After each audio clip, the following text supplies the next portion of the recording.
C'est le 20 novembre 1998 que la Station Spatiale Internationale voit le jour. A l'origine, l'ISS est le résultat de la fusion de trois projets, la station américaine Freedom, la station soviétique Mir 2 et le laboratoire européen Columbus, sa construction ayant débuté en 1998 dans le domaine de la recherche scientifique. Ce projet est surtout en collaboration entre 16 pays. Chaque pays a apporté une partie de l'ISS qui ensuite a été assemblée dans l'espace. Prenons par exemple le cas du Canada. Il a apporté son bras articulé dans l'espace portant le nom de Canadarm. C'est grâce à ce bras qu'il a pu faire l'assemblage dans l'espace.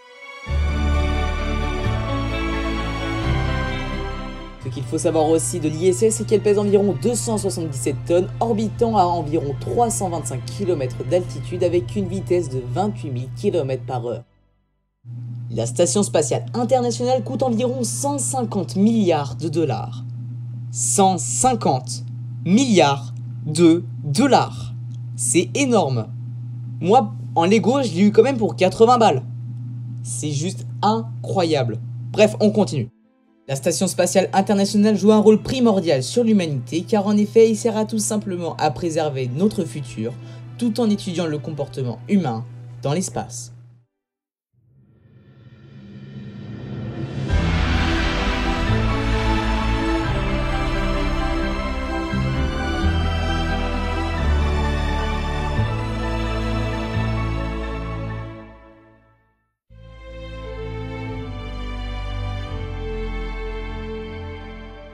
C'est alors que le 1er février, Lego mettra en vente un nouveau set Lego Ideas dédié à la Station Spatiale Internationale.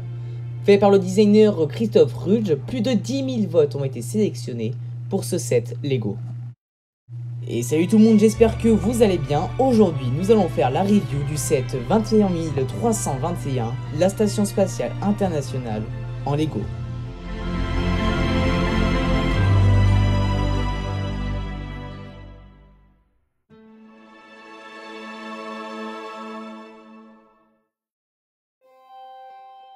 Alors voilà l'ISS, le fameux set de chez Lego Ideas, un truc de malade. J'ai pris énormément de plaisir à le construire. En plus, ces détails, c'est vraiment un truc de dingue.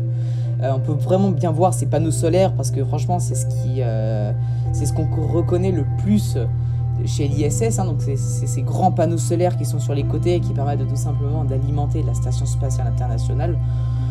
Franchement, rien à dire, c'est vraiment un set incroyable. Après, ce qu'il faut savoir, c'est que c'est vraiment pas un set pour jouer, et ça je le comprends carrément.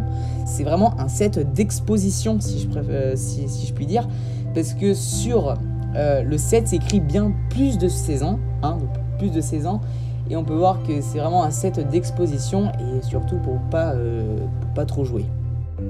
Alors aussi, il y a un petit truc que j'adore sur la Station Spatiale Internationale, c'est qu'ils ont mis une petite navette américaine avec, car en effet, la navette spatiale américaine, elle a quand même participé à l'assemblage et à la construction de l'ISS.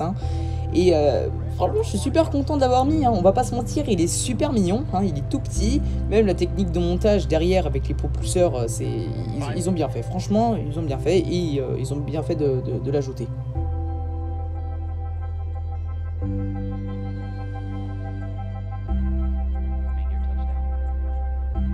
Après, nous pouvons retrouver d'autres petits modules, comme par exemple, c'est un module de service qui sert tout simplement à ravitailler l'ISS, donc assez sympa avec ces petits panneaux solaires et tout, c'est assez mignon. Après, il y a aussi le Soyuz, franchement, le Soyuz, il est pas mal, donc j'en ai compté plusieurs dans la Station Spatiale Internationale, parce qu'il y en a plusieurs aussi. Mais en vrai, ça va, il est assez bien fait, avec ces panneaux solaires et tout, les détails, c'est vraiment pas mal. Alors après, là, il y en a une autre, je ne sais pas trop ce que c'est, mais je pense que ça a l'air plutôt la Crew Dragon de chez SpaceX. Mais dites-le moi dans les commentaires ce que c'est, parce que je sais pas trop ce que c'est. Bon, après c'est pas bien grave.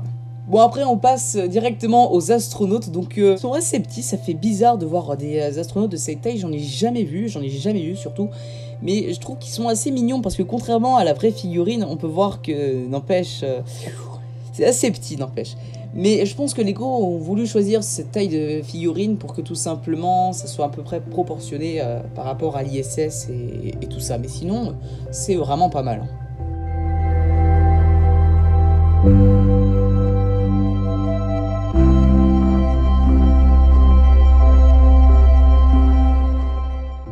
Alors là, nous passons directement à l'ISS. Donc vous pouvez voir que les détails, c'est vraiment un truc de ouf.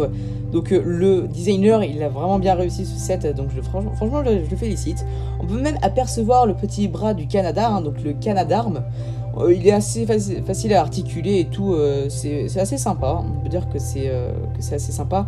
On peut même distinguer le rail en or, hein, qui permet tout simplement que le bras puisse circuler directement sur la poutre et qu'il puisse directement accéder à différentes parties de l'ISS. C'est assez sympa. Et même au niveau des modules d'habitation, c'est quand même bien réussi. Alors par contre, l'arrière de l'ISS, on peut voir que les détails aussi, c'est vraiment un truc de malade. On peut apercevoir aussi l'hublot, là où la partie que tous les astronautes aiment, parce qu'on a vraiment une vue de dingue sur la Terre. Et c'est aussi surtout l'endroit où on pilote le Canadarm. Il y a aussi un petit sas, hein, pour que tout simplement les astronautes puissent faire des sorties extravéhiculaires. On a aussi des antennes radio pour tout simplement communiquer avec la Terre. Et encore d'autres détails vraiment impressionnants, je vais vous les montrer après. Alors on a aussi la poutre centrale qui permet tout simplement de tenir les panneaux solaires, les modules d'habitation, bref, ce que vous voulez. Et on peut voir que les détails aussi, c'est vraiment bien fait. Et chaque détail compte, comme on dit, hein, donc chaque détail compte pour les Lego. Là, le mec, il a vraiment bien joué. Il y a aussi les panneaux solaires. Alors par contre, les panneaux solaires, c'était tellement énervant à monter parce qu'il fallait clipser des trucs et tout ça, mais en soi sinon les panneaux solaires c'est plutôt bien détaillé, hein, on va pas se mentir, c'est plutôt bien détaillé. Alors ce qui est bien aussi, c'est qu'on peut tout simplement changer de position au niveau des panneaux solaires, comme on peut le voir. Donc on peut changer de tous les sens. Même les panneaux solaires, on peut les changer aussi, donc c'est vraiment un truc de malade quoi. Donc on a plusieurs fonctions, c'est vraiment super. Maintenant, la question que tout le monde se pose, c'est est-ce qu'on peut détacher l'ISS du socle? Eh bien, la réponse c'est oui, on peut la détacher facilement, mais faites attention quand même parce que quand je le porte, eh bien, il y a des pièces qui ont tendance à se détacher facilement et c'est un petit peu énervant. Après, ça, c'est pas bien grave, mais il faut quand même faire attention. Il faut quand même faire attention parce que c'est une pièce d'exposition. Ensuite, au niveau du socle, on peut voir que c'est plutôt bien détaillé, parce que c'est écrit comme International Space Station, hein, donc c'est assez sympa de mettre un petit panneau. Aussi, ce qui est bien, c'est qu'on peut on peut exposer les petits modules, hein, avec aussi les petits astronautes sur les côtés, et on peut mettre aussi la navette spatiale américaine, boum, directement, parce qu'il y a aussi des petites pièces à l'arrière qui servent tout simplement à tenir la navette spatiale, et le faire pencher et tout, ça fait méga stylé, franchement, j'adore. Voilà, la vidéo touche à sa fin. Je vous remercie à tous d'avoir regardé cette vidéo jusqu'au bout et aussi aux 200 abonnés. Et oui, on est 200 sur la chaîne.